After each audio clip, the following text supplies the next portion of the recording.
The modern commercial or office building consists of many sophisticated systems. These systems include foundation and support structures, electrical and lighting, and plumbing and fixtures.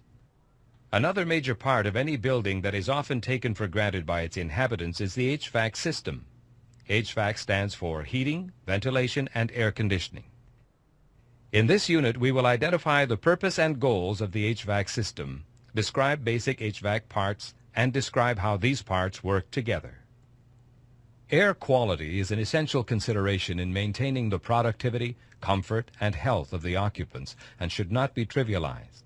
If air quality and temperature are not maintained, occupant comfort in the workplace can suffer, directly affecting productivity and morale. The goals of an HVAC system.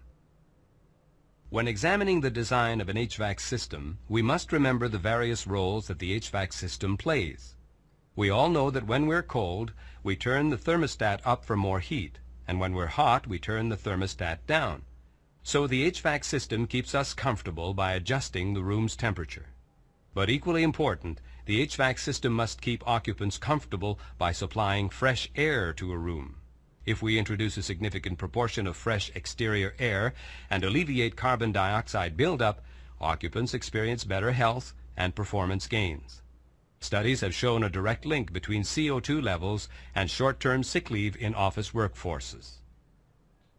However, our concerns regarding the HVAC system and occupant health do not end here. In heavily air-conditioned, energy-efficient environments, recirculated conditioned air can carry contaminants which contribute to respiratory illness. It is the HVAC system's job to remove contaminants and dust from the air using filters at various stages. As important as this consideration is in an average office or commercial building, this feature is critical in facilities that contain clean rooms, medical facilities, or hazardous materials. Finally, with the spiraling cost of fuel, HVAC systems must also be efficient and economical. Energy-efficient HVAC systems might incorporate variable air volume designs, components designed for operation at low pressures, digital control systems, mechanisms for reclaiming heating or cooling benefits from recirculated air, and high-efficiency ECM fan motors. Many price products are designed specifically with energy efficiency in mind. By understanding the importance of occupant comfort, we realize the significance of the HVAC system in a building design. It's responsible for controlling the temperature in the environment, providing fresh air to the occupants, filtering out dust and contaminants, while operating in an energy-efficient and unobtrusive manner. The following section covers the different parts that make up a basic HVAC system. Once we understand the range of components involved, we can better understand the reasons for choosing system components from Price's extensive product line. The parts of an HVAC system. The HVAC system installed in a commercial or office space differs greatly from the heating and cooling system that you might be familiar with in your house. In your home, your heating system is set up to deliver warm air during the winter and cool air in the summer. It does this using a furnace or an air conditioner and a common set of ductwork. When your thermostat detects that your home is too cold, it sends signals to the furnace, which then delivers warm air simultaneously to all parts of your house. Note that it is typical to have only one thermostat, and it does not account for temperature variation in any other rooms. Likewise, in the summer, your thermostat will detect when your home has become uncomfortably warm, and it will signal your central air conditioning system to deliver cool air simultaneously to all parts of your house. Again, note that your thermostat is measuring the temperature in only one room. The conditions in an office or commercial space are quite different. Higher concentrations of people and equipment will generate more heat, making air conditioning or recirculation of air more important than providing heat. Although the air handling equipment is centralized, different rooms and regions in the building will have different needs for heating and cooling. These needs are called loads because they place a load or demand on the HVAC system. These loads can come from equipment, people, weather, and many other factors. In the simplest case, we address this by providing a constant supply of cool air, which is then managed by the HVAC distribution system. The chiller or air conditioner utilizes heat exchangers and circulated fluid or gas to cool the air that is passed through it. The air handler is a fan or a blower that moves air throughout the building's ductwork. Axial or centrifugal fan types may be found in the air handler. Air filters. Depending on the requirements of the occupants and the activities in the building, various grades of air filters are used in the system. General-purpose air filters will be included in the air handler itself, while more sophisticated filters, such as HEPA filters, may be used in the downstream ductwork. Ductwork. Round, square, and rectangular ductwork provides a pass for the conditioned air from the air handling unit to the environment.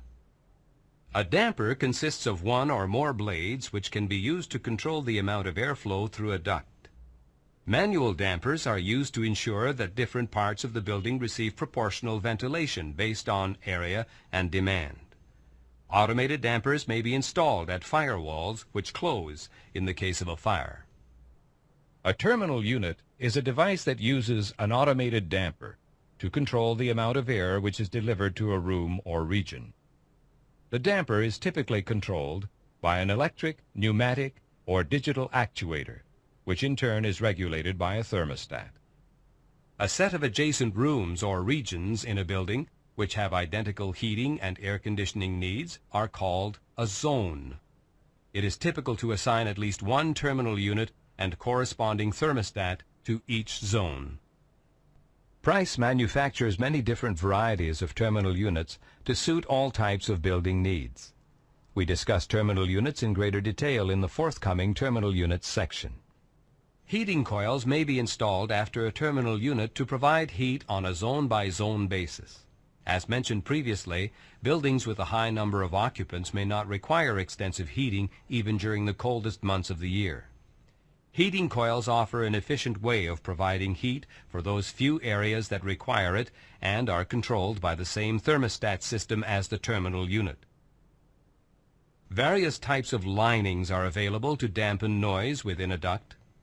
A short length of line ductwork, called an attenuator, is often installed following the terminal unit to dampen discharge noise.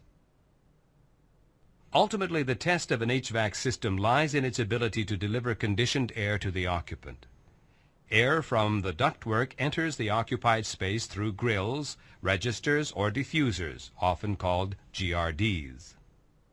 The term grill is commonly applied to any air outlet or intake that consists of a square or rectangular face and neck and whose facial appearance is made up of louvers which may be used to deflect the air. A register is a grill that has one or more adjustable blades or dampers that control the amount of air that flows through. A diffuser is an air outlet which incorporates structures such as vanes, louvers, perforations, and other features for distributing and directing air. The diffuser's job is to direct the airflow throughout the occupied space in the most efficient manner possible.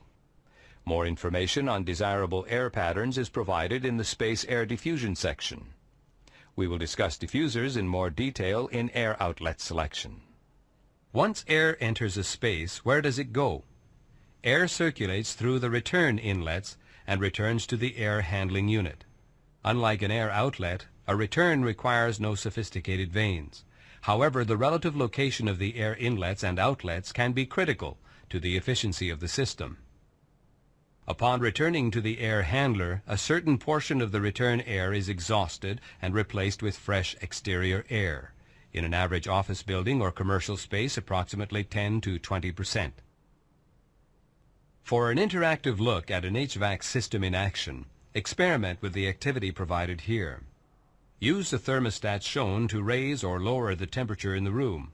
Watch how the different parts of the system respond as you call for heating or cooling.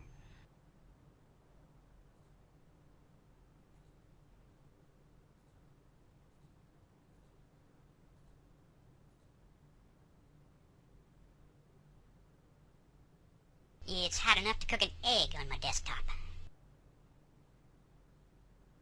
Somebody ought to open a window or something.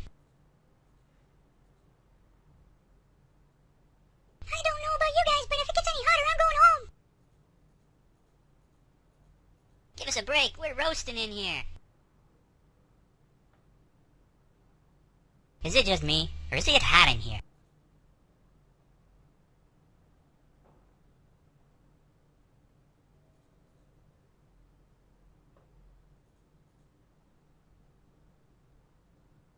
The preceding information offers a very basic overview of the components that make up an HVAC system. Throughout the remainder of the training module, we will examine many of these components in greater detail. We hope that you've enjoyed this introduction to the basics of HVAC. Please refer to the price catalog for more in-depth information and descriptions of specific HVAC products shown in this unit. Contact your local price representative or visit our website at www.price-hvac.com for more information.